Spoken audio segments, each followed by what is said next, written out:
नमस्कार दोस्तों, आज डेट है 23 मार्च 2022। स्वागत है आपका दैनिक जागरण के न्यूज़ डिस्कशन में। आज का जो पहला टॉपिक है वो पहला टॉपिक है कि इस्लामिक सहयोग संगठन, जिसमें कश्मीर की बात फिर से की गई है। एक्चुअली यहाँ के इमरान खान जो है पाकिस्तान के प्रधानमंत्री, वो कश्मीर और फ़िलिस्तीन की बात कर रहे थे। वहाँ के मतलब कि हम उनको सहयोग नहीं कर पा रहे, ये हमारे लिए सबसे नाकामी है।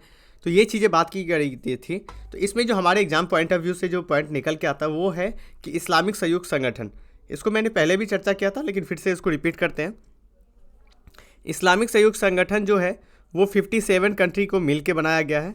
यह यूएन के बाद, ठीक है, यूएन नहीं, यूएन के बाद मतलब दूसरी सबसे बड़ी अंतर सरकारी संगठन है। ठीक है, विश्व में यूएन के बाद दूसरी सबसे बड़ी अंतर्राष्ट्रीय संगठन है, अंतर सरकारी संगठन है। इसकी जो मतलब कि बनाने का उद्देश्य ये था, पर्पज़ ये था कि ये जो विश्व में जो मुस्लिम जगत है उसको सामूहिकता और का प्रतिनिधित्व कर सके, मतलब उसकी प्रतिनिधित्व कर सके, जिससे कि यह अंतर्राष्ट्रीय शांति और सद्भाव को फैलाया जा सके देश में, और मुस्लिम जो समुदाय है उनके हितों की रक्षा कर सके और संरक्षण किया जा सके। ठीक है, इसका जो गठन है वो 1969 में हुआ था, मोरक्को के रबात में हुई थी ऐतिहासिक शिखर सम्मेलन के दौरान। उसके बाद 1969 में इसको 28 वर्षीय जो ऑस्ट्रेलियन है, ठीक है, वहाँ पे इसको किया गया था। इसका जो मुख्यालय है वो सऊदी अरब में है। तो ये आपके लिए इंपॉर्टेंट था। इसमें देख सकते हैं कौन कौन सा देश है। ये देश देख सकते हैं, जितने रेड देश आपको दिख रहे हैं ये इस्लामिक स्टेट के सदस्य है। अब इसमें नाम आएगा क्या भारत है, तो भारत नहीं है। लेकिन भारत के जो सहयोगी है, बांग्लादेश इसका सदस्य है, पाकिस्तान इसका सदस्य है, इसका अफगानिस्तान इसका सदस्य है। ठीक है, तो ये चीज़ें आपको देख लेना है। चलिए नेक्स्ट आर्टिकल की ओर चलते हैं। नेक्स्ट आर्टिकल जो है ये वाला आपको उतनी ज़्यादा नहीं करनी कि सिलेंडर का दाम बढ़ गया, मतलब कि मूल्य बढ़ रही है डीजल पेट्रोल का, तो हमें उतनी एग्जाम पॉइंट ऑफ व्यू से नहीं जाना है।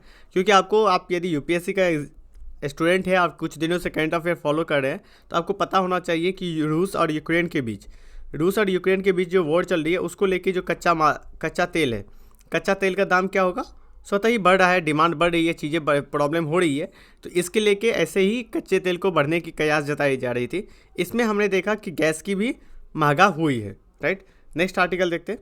नेक्स्ट आर्टिकल है कि राष्ट्रीय राजमार्ग 60 किलोमीटर के बाद ही टोल प्लाजा लगेगा। ये समझिए एक्चुअली क्या था कि कल संसद में, लोकसभा में जो नितिन गडकरी है हमारे, उन्होंने क्या बताया कि रोड जो हाईवे है, इसमें हाईवे में एक टोल प्लाजा और दूसरे टोल प्लाजा के बीच में 60 किलोमीटर की दूरी होगी। ठीक है, 60 किलोमीटर की दूरी होगी। उसके बाद इन्होंने कहा कि हमारा जो राजमार्ग है वो विश्व स्तरीय राजमार्ग बनते जा रहा है। आने वाले समय में हम यूएसए को भी टक्कर दे सकते हैं। ठीक है, 2024 तक देश में जो राजमार्ग है वो हमेशा अमेरिका के समान बनने का दावा इन्होंने किया था गडकरी जी ने। अब हम देखते हैं वर्ल्ड लेवल पे भारत का क्या स्थान है राजमार्ग के तौर पे। तो ये आप देख सकते हैं कि वर्ल्ड लेवल पे जितने भी कंट्री है उसमें पहले नंबर पे आता है वो है यूएसए, यूनाइटेड स्टेट। उसके बाद है यूरोपीय संघ के बाद तीसरा नंबर पे कौन आता है, यदि आप ऐसे देखें तो तीसरा नंबर, और देश के मामले में देखेंगे तो दूसरा नंबर पे कौन आता है, इंडिया आता है। ठीक है, तो ये हमारे लिए सबसे बड़ी उपलब्धि है कि हम अभी वर्ल्ड का दूसरे नंबर पे आ रहे हैं। ठीक है, और ये एक संघ है, यूरोपीय यूनियन जो है एक संघ है, तो देश के लेवल पे इसको नहीं माना जाता है, इसको देश के लेवल पे नहीं माना जाता है, इसको एक्चुअली माना जाता है संघ के रूप में। ठीक है, चलिए अब नेक्स्ट आर्टिकल की ओर चलते हैं। उसके बाद इसमें देख लीजिए चाइना है, चाइना के बाद ब्राज़ील है, ब्राज़ील के बाद रसिया है। ओके, नेक्स्ट आर्टिकल इस पेज में नहीं है। नेक्स्ट आर्टिकल इस पेज में है कि प्रदूषण इंडेक्स फिर से चालू निकाला गया था प्रदूषण के लेके। तो भारत ने के 100 में से 63 जो देश है वो भारत में, शहर जो है वो भारत के शहर है। दिल्ली को फिर से एक राजधानी में सर्वोच्च मतलब प्रदूषित शहरों में से एक माना गया। ये जो रिपोर्ट है वो विश्व स्वास्थ्य संगठन जो है WHO के मानकों पर आधारित 117 देशों में से 6,475 शहरों का अध्ययन करने के बाद 2021 के वायु प्रदूषण आंकड़े प्रस्तुत किए गए। इस आंकड़े में पहला नंबर पे देखिए कि शहर के मामले में यदि देखेंगे तो भिलवाड़ी जो शहर है राजस्थान, उसके बाद यूपी गाजियाबाद, उसके बाद है होटान जो है ये चीन का है, चौथे नंबर पे दिल्ली आता है। लेकिन ये देश की राजधानी के तौर पे देखेंगे तो पहले नंबर पे आता है, पहले देश की राजधानी है जो ये इस तरह का आता है। आप देख सकते हैं इसमें 75% जो योगदान होता है प्रदूषण का, वो पराली जलाने का योगदान होता है। ठीक है, 2021 से 2020 के तुलना में 2021 में प्रदूषण बढ़ा है। ठीक है, औसतन प्रदूषण बढ़ा है। राजस्थान की जो खिलाड़ी है वो पहला और दूसरे नंबर पे ये रहा। इससे क्या होता है, इससे हमारे जो प्रदूषण बढ़ने से क्या होता है कि अर्थव्यवस्था पे भी प्रभाव पड़ता है, राइट। इससे क्या होता है, स्वास्थ्य क्षेत्र पे भी प्रभाव पड़ता है। तो यही है कि विश्व में जो चीज़ें हैं इस स्तर पे है। फिर से लगातार 4 सालों से लगातार दिल्ली जो है वो हमारे यहाँ पे अभी भी वर्ल्ड में सबसे प्रदूषित शहरों में से एक है। तो ये चीज़ें आप देख सकते हो कि सरकार की ये एक नाकामी भी कही जा सकती है कि आपको 4 साल में आपने कुछ सुधार नहीं कर पाया। तो ये सारी चीज़ें हैं, हम इसको डिटेल में एक्चुअली आर्टिकल आएगा, अब एडिटोरियल आएगी, उसमें हम एक्चुअली डिटेल में डिस्कस करेंगे, इसका सुझाव और इसका सारे पक्ष को देखेंगे। नेक्स्ट आर्टिकल इस पेज में नहीं है, इस पेज में है। इस पेज में है कि भारत इजराइल के जो प्रधानमंत्री और भारत आने वाला है, इन दोनों के बीच में जो संबंध है वो मजबूत हो सकता है। तो हमने कल भी बात किया था कि इसको लेके जब वो आएंगे तो क्या चीज़ें होती है और निकल के जो आएगा उसको हम डिटेल में डिस्कस कर लेंगे, राइट। नेक्स्ट आर्टिकल देखते हैं। नेक्स्ट आर्टिकल इस पेज में नहीं है, इस पेज में है कि गंदे पानी को प्रबंधन करने के लिए सुजलाम 2.0 अभियान चालू किया गया है। सुजलाम 2.0 जो सुजलाम जो योजना है, यह क्या है कि जो साइकिल होती है, रिसाइकल करना होता है पानी का, उससे संबंधित है। कल आपको पता है कि विश्व जल दिवस था, विश्व जल दिवस, उसके अवसर पे ग्रामीण क्षेत्र पे जल जीवन मिशन चलाया जा रहा है। ठीक है, जल जीवन मिशन चलाया जा रहा है, उसके द्वारा हर घर नल से जल पहुंचाने की बात की गई है सरकार के द्वारा। सुजलाम 2.0 में क्या होगा, इसके तहत क्या होगा कि ग्रामीण क्षेत्रों में घरों की जो पानी आती है, गंदे जो पानी आते हैं, उसको हम क्या करेंगे, रिसाइकल करके फिर से उसको पुनः उपयोग करेंगे, राइट। तो इसी से संबंधित था। प्रधानमंत्री जी ने बोला कि एक जो पानी का एक भी बूंद हमें क्या होना चाहिए, हमें वो चीज़ें होनी चाहिए कि इसको किस तरह से हम चीज़ों को लेके तैयार करेंगे, राइट। तो इससे संबंधित था। इसको चलिए कुछ इसमें डिटेल से थोड़ा सा डिस्कस करना चाहते हैं। वो है कि सुजलाम अभियान जो है वो किस मंत्रालय के द्वारा जारी किया गया है। मंत्रालय तो जल शक्ति मंत्रालय के द्वारा आज़ादी के बाद जो अमृत महोत्सव मनाया जा रहा है उसके अवसर पे। इसमें क्या होती है इसके बारे में, इसमें होता है अवशिष्ट जल प्रबंधन के माध्यम से अधिक गाँवों को ODF, ठीक है, ODF के प्लान के परिवर्तन किया जाए और ये 10 अवशेषों जो को है ना, और सूखे गड्ढे, इन सारी चीज़ों को निर्मित करके एक अवशिष्ट जल प्रबंधन का स्टार्ट करने की बात की गई है।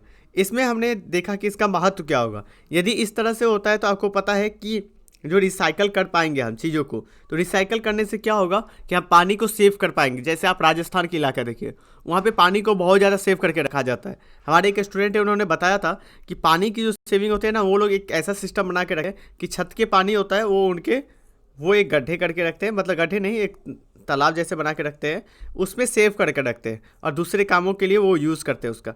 तो क्या है कि पानी का इंपॉर्टेंट होता है, ठीक है, राइट। चलिए हम नेक्स्ट आर्टिकल की ओर चलते हैं। नेक्स्ट आर्टिकल इस पेज में नहीं है, इस पेज के अंदर भी नहीं है, इस पेज के अंदर भी नहीं है। इस पेज के अंदर है कि केंद्र सरकार जो है वो जल्द ही नई पर्यटन नीति लेके आएगी। तो अभी लेके नहीं आया गया है, लेकिन कुछ हम डिस्कस करेंगे कि सरकार चाहती है कि पहले चरण में 100 स्मार्ट जो टूरिज्म प्लेस है, ठीक है, टूरिस्ट जो प्लेस है उसको क्या किया जाएगा, डेवलप किया जाएगा। देखिए टूरिज्म से क्या होता है, मैं एक ही बात बताता हूँ। जो टूरिज्म है, मान लीजिए कि इस क्षेत्र में टूरिज्म फैलेगा तो टूरिस्ट यहाँ पे आएंगे, तो टूरिस्ट को क्या चाहिए, होटल चाहिए, होटल खुलेगा रहने के लिए। उसका जब रहने के लिए होटल चाहिए तो यहाँ पे तो जॉब भी मिलेगा, जॉब के साथ साथ यहाँ पे वाहन भी मिलेगा, यहाँ पे गाइड करने के लिए गाइडर का भी जॉब स्टार्ट हो जाएगा, बहुत सारे दुकान स्टार्ट होगा, बहुत सारे मेडिकल कॉलेज स्टार्ट होगा, ठीक है, मेडिकल। उसके बाद जब यहाँ पे लोग रहना स्टार्ट करेंगे तो उनके बच्चे के लिए स्कूल चाहिए। तो इससे क्या होगा कि वहाँ पे आर्थिक एक्टिविटी स्टार्ट होने से हमारे देश में क्या होगी, विकास की दरें बढ़ जाएगी और हमारे देश के पास बहुत ज़्यादा पोटेंशियल है कि वो पर्यटन के क्षेत्र में बहुत ज़्यादा काम कर सकती है, ठीक है। जिस तरह से आप देख सकते हो हर एक जगह हमारे लिए जो संस्कृति है, जो विरासत है, उसको हम दिखा सकते हैं अपने पर्यटन को। तो जम्मू कश्मीर जो है एक उसमें से एक है जो स्विट्जरलैंड के तहत उसको माना जाता है। यदि हम जम्मू कश्मीर को सही से यदि डेवलप करें तो बहुत सारे टूरिज्म वहाँ पे आ सकते हैं, टूरिस्ट आ सकते हैं, ठीक है, जिससे कि क्या होगा कि हमारे घरेलू सुविधा को प्रदान करके हम चीज़ों को करेंगे। तो एक्चुअली ये सरकार नीति लेके आ सकती है, नीति लेके आएगी तो उसमें हम देखेंगे कि सरकार क्या क्या प्रावधान लेके आए, ठीक है, तो नेक्स्ट आर्टिकल की ओर चलते हैं। नेक्स्ट आर्टिकल नहीं है, नेक्स्ट आर्टिकल इस आर्टिकल में है कि एक्चुअली इतना तो इंपॉर्टेंट आर्टिकल नहीं है, फिर भी एक चीज़ ये है कि ऑनलाइन गेमिंग से संबंधित है कि सरकार को इसमें क्या करना चाहिए, राष्ट्रीय नीति बनानी चाहिए। ठीक है, अब मैं बताता हूँ इस पर राइटर बात क्या करना चाहते हैं।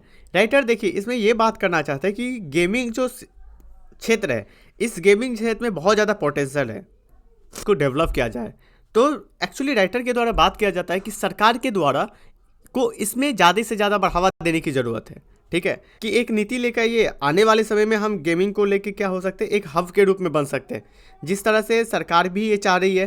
देखिए दूसरे सिस्टम से हम नहीं बन सकते, लेकिन गेमिंग के माध्यम से हम इस पर हब बन सकते हैं। इसके द्वारा निवेश किया जा सकता है। इसकी कई राज्यों में चिंताएं क्या है, चिंता ये है कि भारत में काफ़ी गेमिंग बाजार का आकार मतलब बहुत बड़ी है ग्लोबली रूप से, लेकिन उतनी ज़्यादा हम चीज़ें नहीं कर पा रहे हैं।